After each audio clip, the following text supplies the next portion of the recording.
En un futuro cercano. Los ríos y los arroyos están a punto de desbordarse. Miles continúan sin energía eléctrica después de los horrendos huracanes. 3 trombas han caído justo al sur de la ciudad. Y ahora un temblor. Yo pienso que se trata de un terremoto. Nunca había visto antes algo tan horrible. Les aconsejo que busquen refugio de inmediato.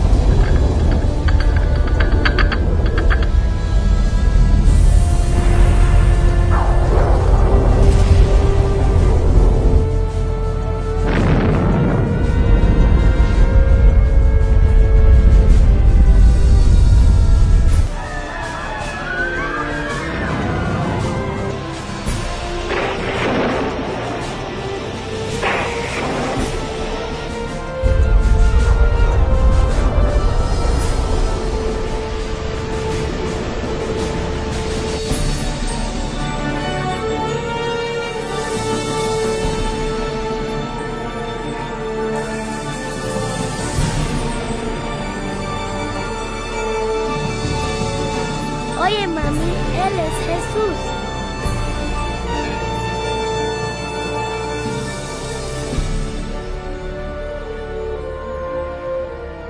En la Biblia, el Apocalipsis ha estado envuelto en el misterio durante mucho tiempo.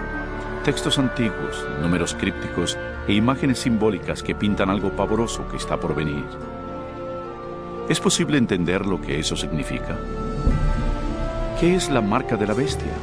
¿Es, como dicen, un chip de computadora injertado bajo la piel o es algo más pérfido? ¿Y qué hay sobre el anticristo? ¿Ese siniestro enemigo de Dios ya ha hecho su aparición o sigue esperando en las tinieblas? ¿Será que algún atentado terrorista provoque la tribulación final de la tierra? ¿Seremos testigos de los horrores del Armagedón y de las últimas 7 plagas? ¿Qué hay que saber para evitar ser dejados cuando vuelva el Señor? Reconoceremos los últimos días y sabremos qué esperar. Lo que está por observar le revelará lo que dice la Biblia del fin de los tiempos en la tierra. Únase a mí y veamos los asombrosos hechos ocultos en los sucesos finales del Apocalipsis.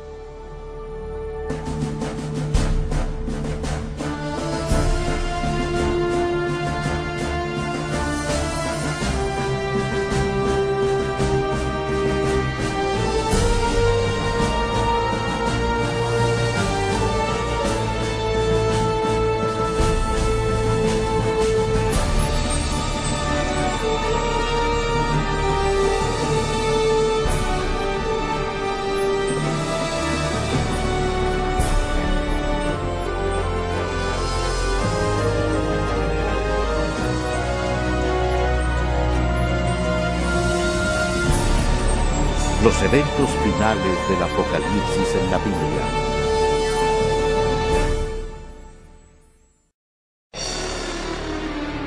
Señales finales.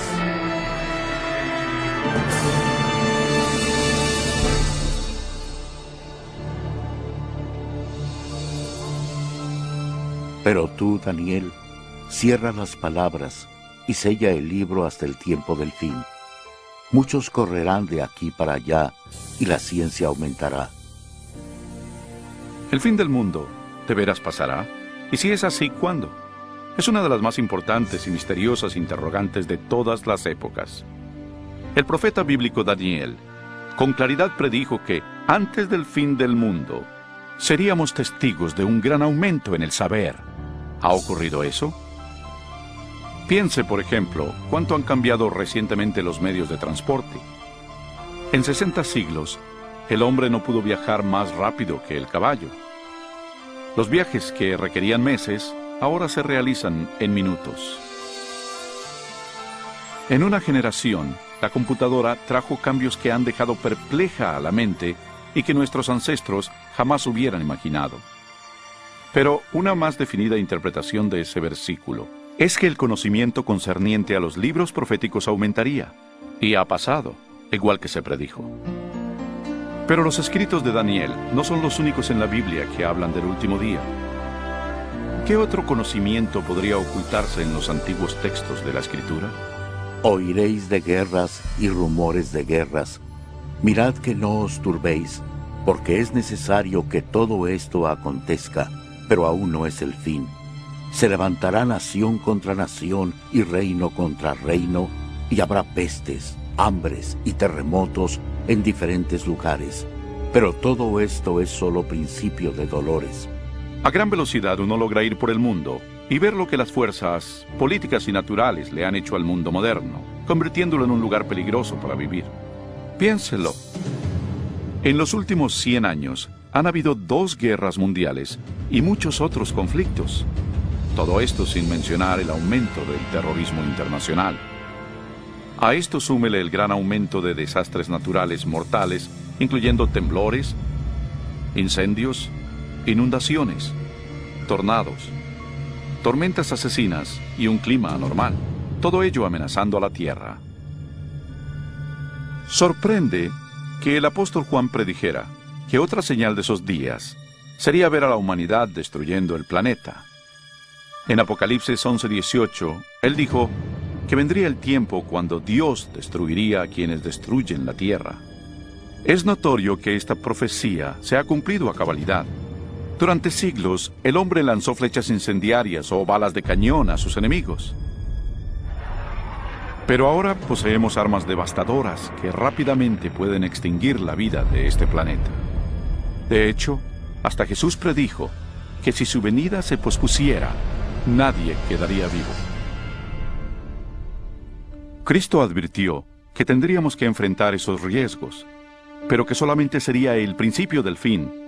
¿Podría ser que la humanidad provocará todos esos terribles eventos finales? También debes saber que en los últimos días vendrán tiempos peligrosos. Habrá hombres amadores de sí mismos, avaros, vanidosos, soberbios, blasfemos, desobedientes a los padres, ingratos, impíos, sin afecto natural, implacables calumniadores, sin templanza, crueles, enemigos de lo bueno. Cualquiera que haya vivido en las pasadas décadas no negará el constante y atemorizante derrumbe moral de la sociedad moderna. Cada generación rebaja las normas de una conducta aceptable. Como resultado, la siguiente generación actúa con normas morales más bajas que la anterior. Y por desgracia, parece no tener fin esa tendencia vergonzosa. En los días de Noé, el deterioro moral crónico condujo al diluvio universal. En la época de Lot, la vida depravada en Sodoma y Gomorra provocó la destrucción de estas 2 ciudades con fuego del cielo. Asimismo, como sucedió en los días de Lot, cuando comían, bebían, compraban, vendían, plantaban, edificaban, pero el día en que Lot salió de Sodoma, llovió del cielo fuego y azufre, y los destruyó a todos. Así será el día en que el Hijo del Hombre se manifieste. Entonces, en nuestros días, la inmoralidad y la perversión podrán de nuevo provocar los juicios celestiales. Junto con la decadencia moral, la Biblia nos advierte que, en los días finales, habrá un aumento trágico del espiritismo y lo esotérico. Pero el Espíritu dice claramente que, en los últimos tiempos, algunos apostatarán de la fe, escuchando a espíritus engañadores y a doctrinas de demonios. La práctica de comunicarse con los difuntos, prohibida por las Escrituras, se está volviendo algo aceptado, aún en las modernas iglesias. Los programas de televisión y las películas con temas de brujería y ocultismo se han vuelto muy populares, especialmente entre los jóvenes. A pesar del rampante espiritismo e inmoralidad, la Biblia dice que donde abundó el pecado, la gracia abundó aún más. Y un excitante punto luminoso de los días finales es la promesa de Jesús de que previo a su regreso, el Evangelio iría a todo el mundo. Y será predicado este Evangelio del reino en todo el mundo, para testimonio a todas las naciones, y entonces vendrá el fin. La aparentemente insuperable tarea de comunicar el Evangelio a los 4 puntos cardinales se está volviendo una realidad. A través de los misioneros, libros, grabaciones, difusión satelital e Internet, El Evangelio llega rápidamente a todo el mundo. El mensaje de la salvación nunca tuvo una distribución tan amplia como ahora. La Biblia revela que es obvio que vivimos los últimos días de la tierra. El ascenso del saber, la inestabilidad, la declinación moral y el explosivo interés en lo esotérico testifican que el fin se acerca. Las últimas señales ya se están cumpliendo. Pero hay más.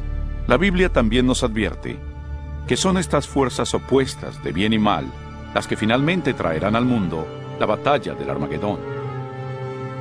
Pronto, en algún punto, una desconocida crisis mundial llevará a todo el planeta a los más aterradores sucesos que el mundo haya visto. Porque habrá entonces gran tribulación, cual no la ha habido desde el principio del mundo hasta ahora, ni la habrá. ¿Qué catástrofe desatará esa crisis final y cuándo pasará? ¿Podría ser un acto devastador de terrorismo? ¿Algún colapso económico internacional? Posiblemente un temblor, un asteroide u otro cataclismo. Quizás una desgracia con productos químicos o una mortal plaga biológica. Posiblemente una combinación de esos desastres. Pero aunque la Biblia no revela con exactitud ese suceso, sí revela las dramáticas escenas que le seguirán. Aprenderá en nuestra siguiente sección mucho más de estos insólitos eventos, algo aterrador que inclusive la mayoría de los cristianos no están preparados para enfrentar. Un mundo polarizado.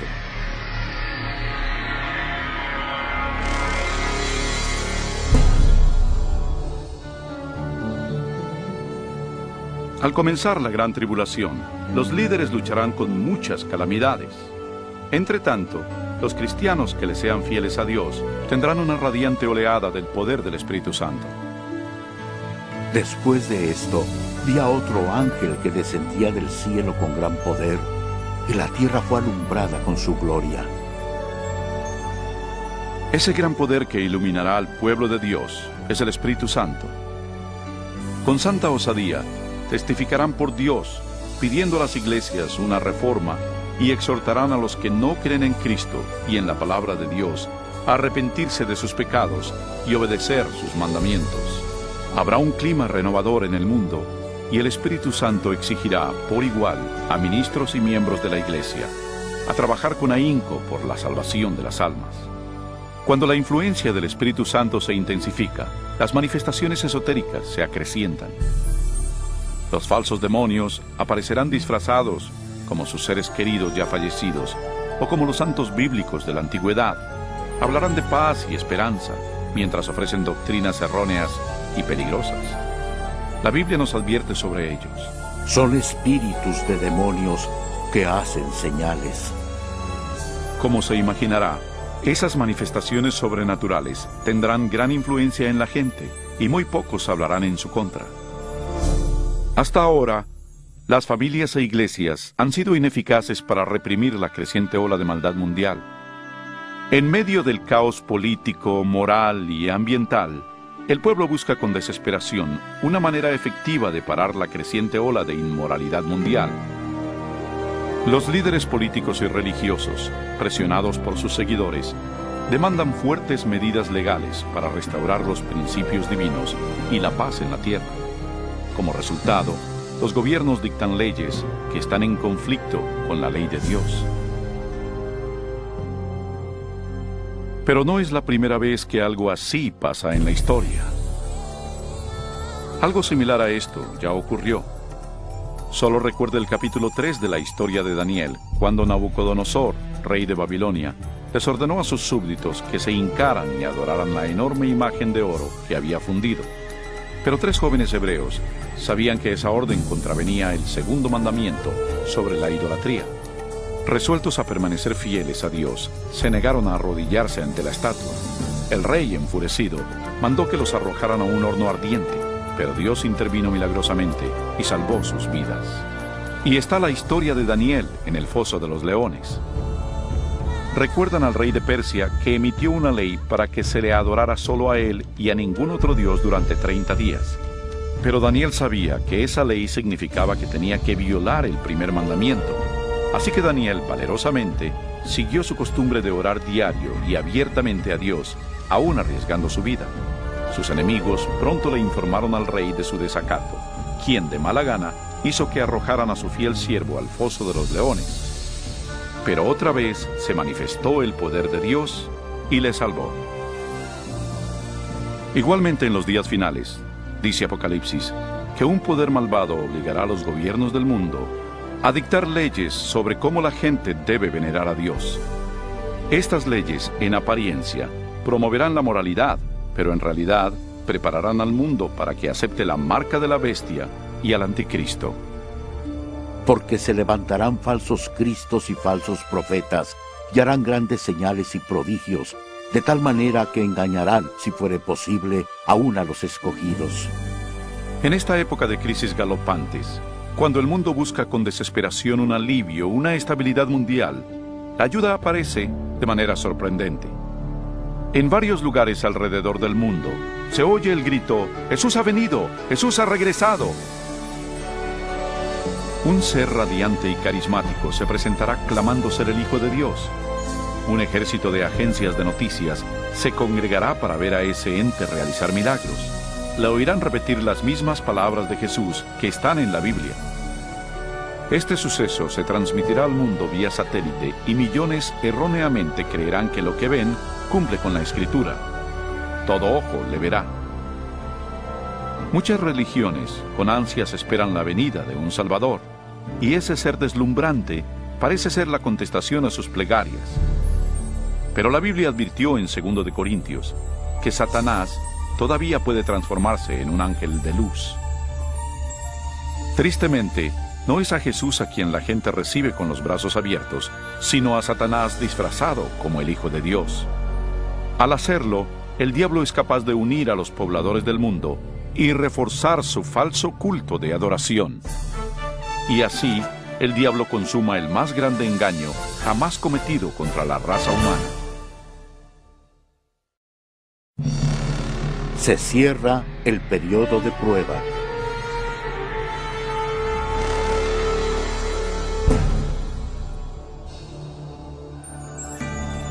Los engaños de Satanás son una poderosa fuerza motivadora en el mundo.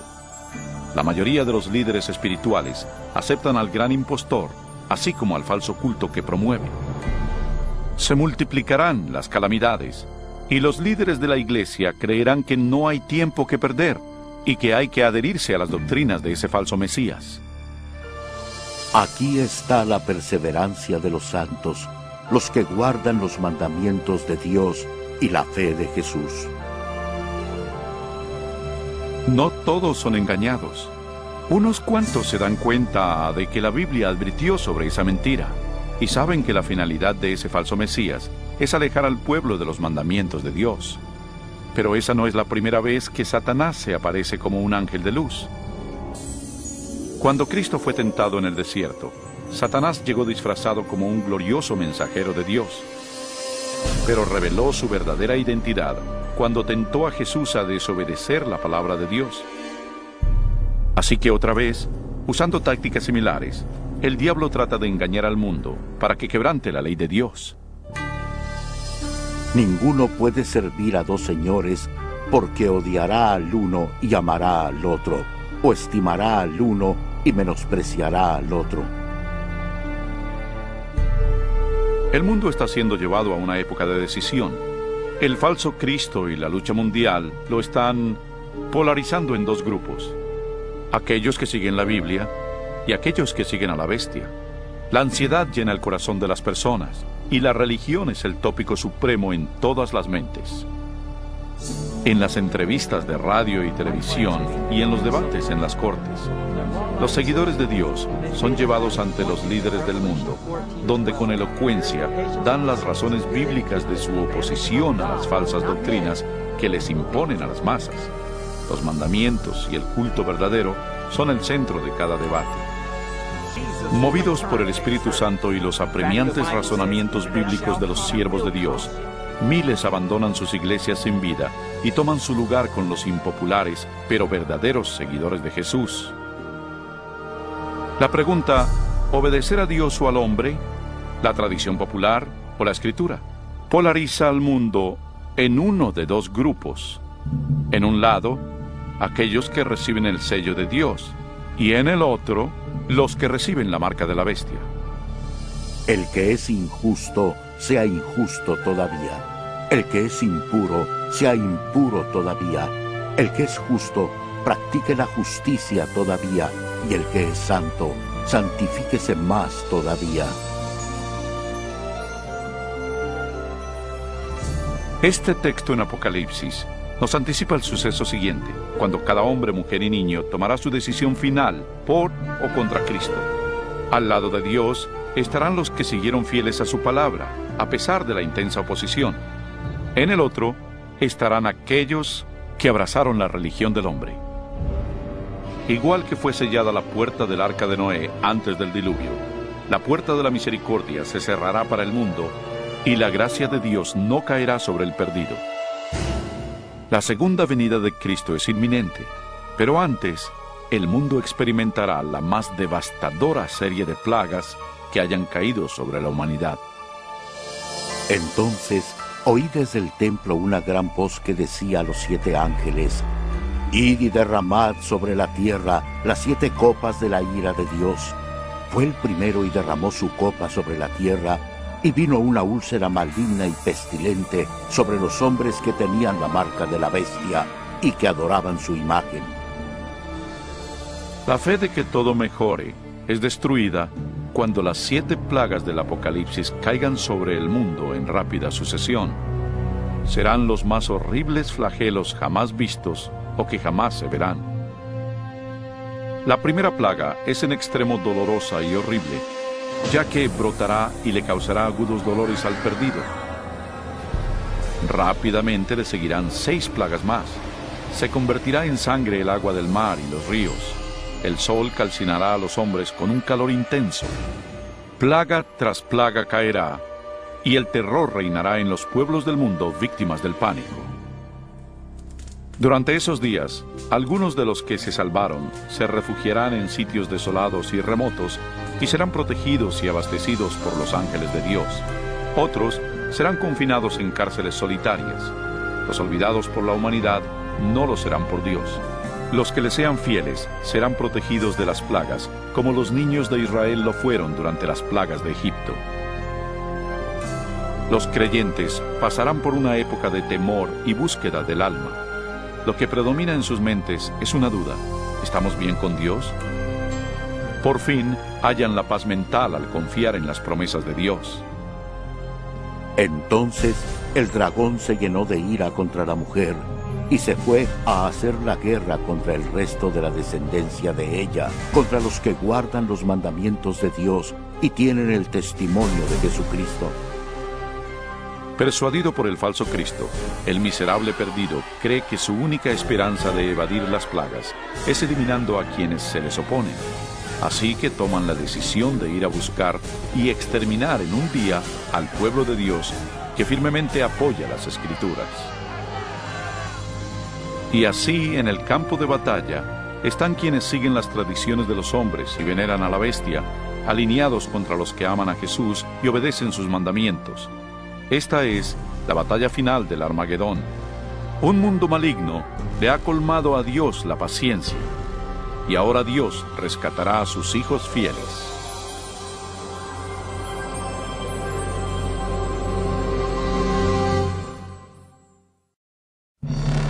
Regresa el rey.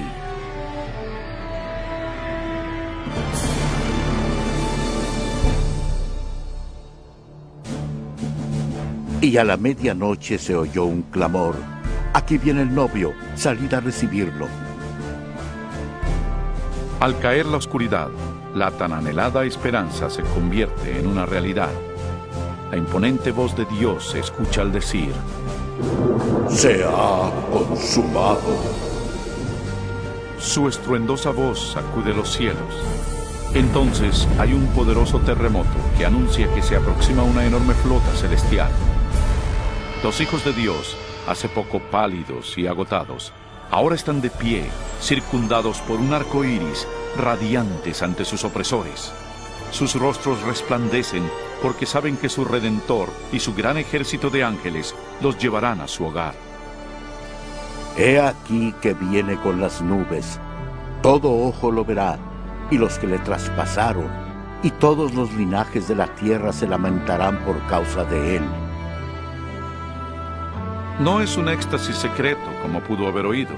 Cada persona en el planeta Tierra atestigua este maravilloso evento, y muchos están aterrados por él. Los malvados huyen desesperados hacia las peñas y cuevas, tratando en vano de ocultarse del sacro rey que se aproxima. Y como lo prometió Jesús, los malvados que fueron importantes en su juicio y crucifixión, se erguirán en sus tumbas para verlo llegar en las nubes de gloria. El Señor mismo, con voz de mando, con voz de arcángel y con trompeta de Dios, descenderá del cielo. Entonces los muertos en Cristo resucitarán primero. El fuerte sonido de una trompeta se oye en los cielos, y la potente voz del Salvador llama a los santos de todas las generaciones, diciendo: Despertad, despertad, despertad los que dormís en el polvo, y levantaos. En todos los confines de la tierra, un gran ejército de santos se levanta de sus lechos polvorientos. Ahora lucen cuerpos lozanos, glorificados e inmortales, sin rastro de enfermedad o deformidades. Los que vivieron durante las tribulaciones también son transformados. En un instante se les dieron cuerpos nuevos, bellos e inmortales. Los malvados ven aterrados y con angustia el increíble espectáculo. Luego nosotros, los que vivimos, los que hayamos quedado, seremos arrebatados juntamente con ellos en las nubes para recibir al Señor en el aire, y así estaremos siempre con el Señor. Con el mundo convulso a sus pies, los redimidos huyen y se elevan por sobre la destrucción. Vuelan para reunirse con su Salvador entre nubes de ángeles. La tristeza, el pecado y el sufrimiento han quedado atrás para siempre. El velo que los separaba de su Señor fue removido para siempre, y ellos ven a su Dios y a sus ángeles celestiales frente a frente. Yacerán los muertos de Jehová en aquel día, desde un extremo de la tierra hasta el otro. No se hará lamentación, ni se recogerán, ni serán enterrados, sino que como estiércol quedarán sobre la faz de la tierra. Durante la segunda venida, el caos reina en el planeta. Entre el remolino de demonios y sus alaridos, los terremotos, los océanos hirvientes, el hundimiento de las islas y las nubes negras que abollan la tierra con sus gigantescos granizos. Los malvados que lograron sobrevivir a esas catástrofes pronto son destruidos por la luminosa presencia del Señor. Sus cadáveres yacen esparcidos por el desolado planeta. Por primera vez desde la creación, la tierra está libre por completo de vida humana. Solo Satanás y sus ángeles caídos se quedaron para ver el resultado de su rebelión.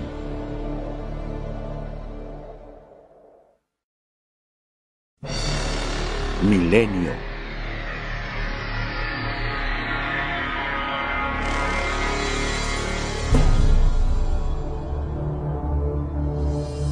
Vi un ángel que descendía del cielo con la llave del abismo y una gran cadena en la mano. Prendió al dragón, la serpiente antigua, que es el diablo y Satanás, y lo ató por 1000 años. Rodeados por el mundo que arruinaron, Satanás y sus ángeles se ven a sí mismos confinados en la tierra por 1000 años. Están presos en este oscuro, desolado y abismal planeta. Acompañado solo por sus demonios, Satanás deberá esperar y meditar sobre su futuro castigo. Por todos lados ve ciudades derruidas, bosques quemados y osamentas. El terrible resultado de su guerra contra el cielo. Derruidas, bosques quemados y osamentas. El terrible resultado de su guerra contra el cielo. Confinado en un enorme abismo, sin nadie a quien tentar o manipular, es totalmente miserable.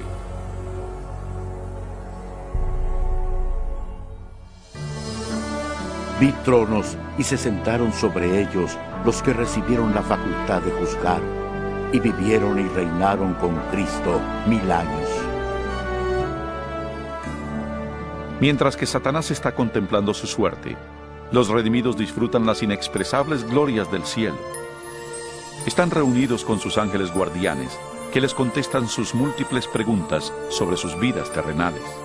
Entonces Dios, en un acto de elemental revelación, los invita a que participen de jueces, abriendo ante ellos todos los expedientes de los perdidos.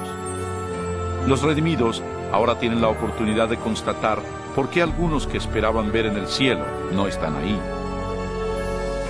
Las ideas ocultas de los perdidos están claramente expuestas y se ha corrido el velo, revelando las escabrosas batallas espirituales por cada alma. Hasta los actos y motivos de los ángeles caídos están allí. El carácter abierto y transparente de Dios en esa materia es notable. Como lo anticipó Pablo en 1 Corintios 6:2, los salvos participarán en ese juicio. Antes que un solo pecador reciba su castigo final, su historia es revisada con cuidado por seres humanos que conocen y entienden los avatares de la vida en la tierra. Todo lo dicho y hecho por los malos será enfrentado a la palabra de Dios.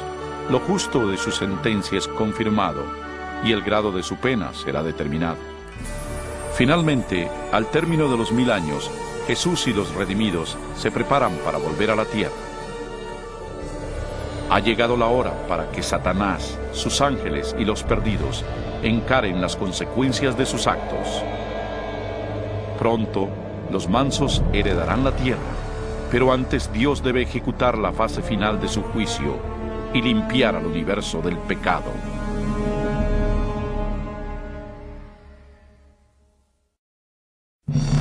El fin del pecado.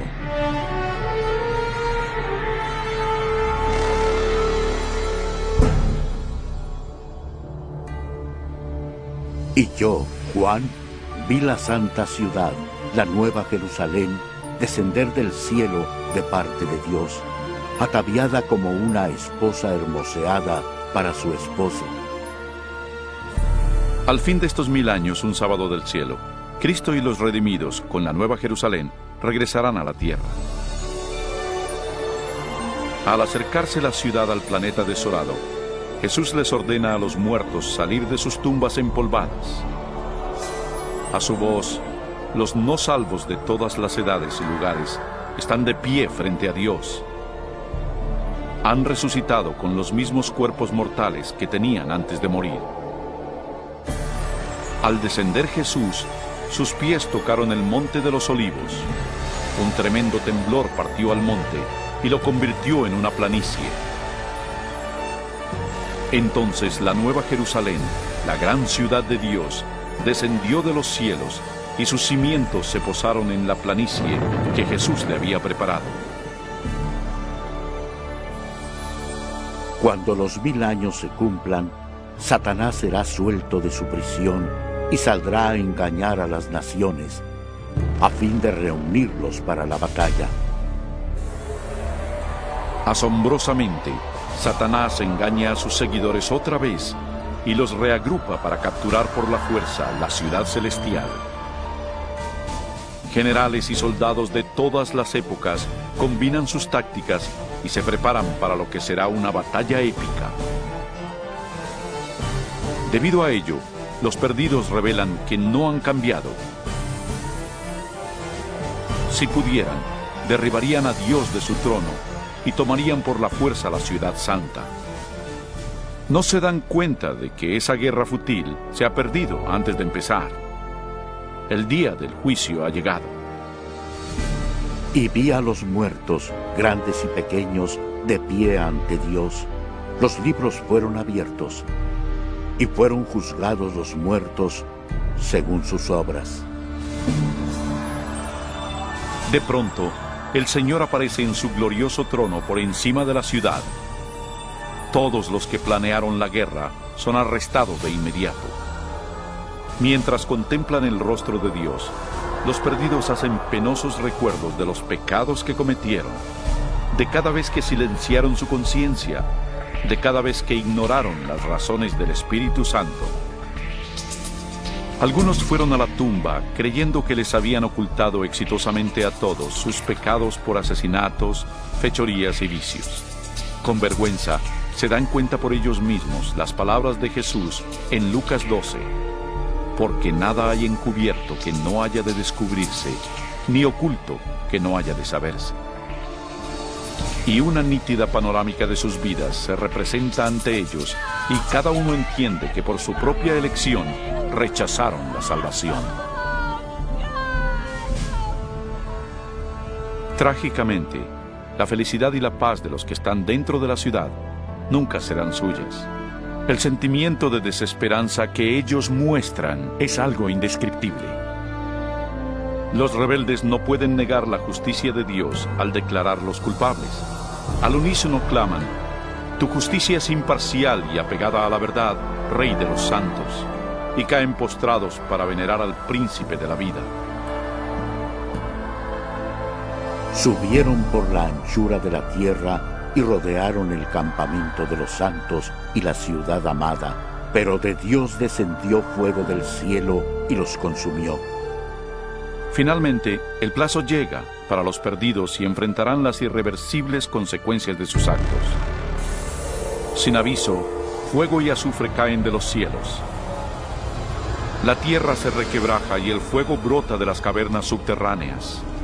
Y mientras ese infierno se engulle a los malos, los justos permanecen sanos y salvos dentro de las puertas de la Nueva Jerusalén. Cada pecador es castigado de acuerdo a sus faltas. Aquellos con pocos pecados son destruidos pronto, y los que tienen delitos horripilantes contra la humanidad sufren más. Y Satanás, el instigador de todo, es forzado a sufrir al máximo. Para Dios, ajusticiar a los malvados es penoso, pero es algo que demanda su justicia divina. La pena del pecado es la muerte. En la cruz, Jesús sufrió su castigo final en nombre de todos los que aceptarían su sacrificio. Pero, oh tragedia, el perdido rechazó su regalo y debe pagar un atroz precio por sus pecados. Ciertamente viene el día, ardiente como un horno, y todos los soberbios serán estopa. Pisotearéis a los malos, los cuales serán ceniza bajo las plantas de vuestros pies. Y mientras se enfrían las últimas brasas del castigo, los ciudadanos del universo elevarán sus voces y alabarán a Dios, y el reinado de terror de Satanás se acabará. Con la paz en el cosmos, eterna y segura, Dios se abocará a la creación de un nuevo cielo y una nueva tierra.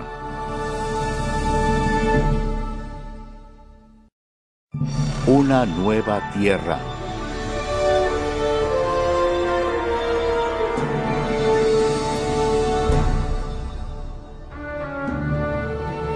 Entonces vi un cielo nuevo y una tierra nueva, porque el primer cielo y la primera tierra habían pasado.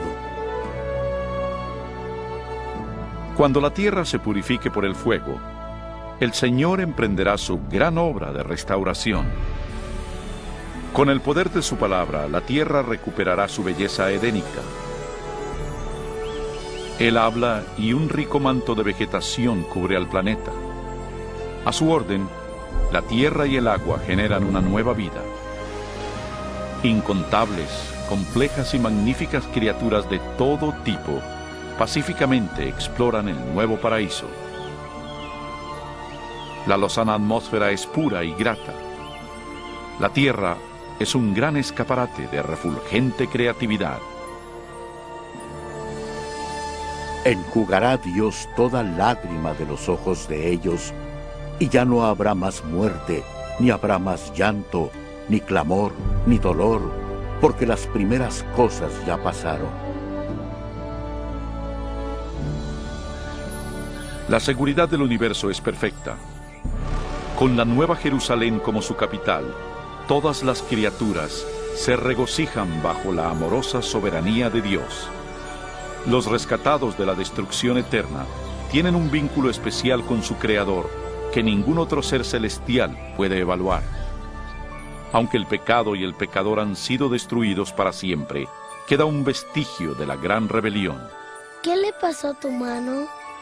Son los estigmas en las manos, pies y costado de Jesús. Luego de un día tras otro de dicha, en una apacible eternidad, se disipan los recuerdos tristes y lacerantes en el brillante esplendor de los cielos. Ya sin ataduras a una vida efímera, los inmortales hijos de Dios son libres para alcanzar sus más caros sueños. La búsqueda sin límites del saber vigoriza y estimula sus mentes. Sin más ataduras a la tierra, los redimidos pueden recorrer las maravillas de Dios en su universo infinito. El cielo es un lugar de perfecta paz y armonía, donde el amor a Dios y al prójimo colma cada corazón. La Biblia asevera que este reino venidero puede ser tu hogar eterno.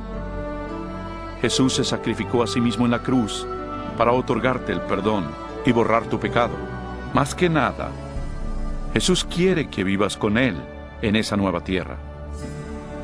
Y aunque Él está ansioso por salvarte, no te obligará a recibir ese regalo por la fuerza. Debes elegir aceptarlo por ti mismo. ¿Quieres venir a Él hoy? Pídeselo ahora y Él entrará en tu corazón.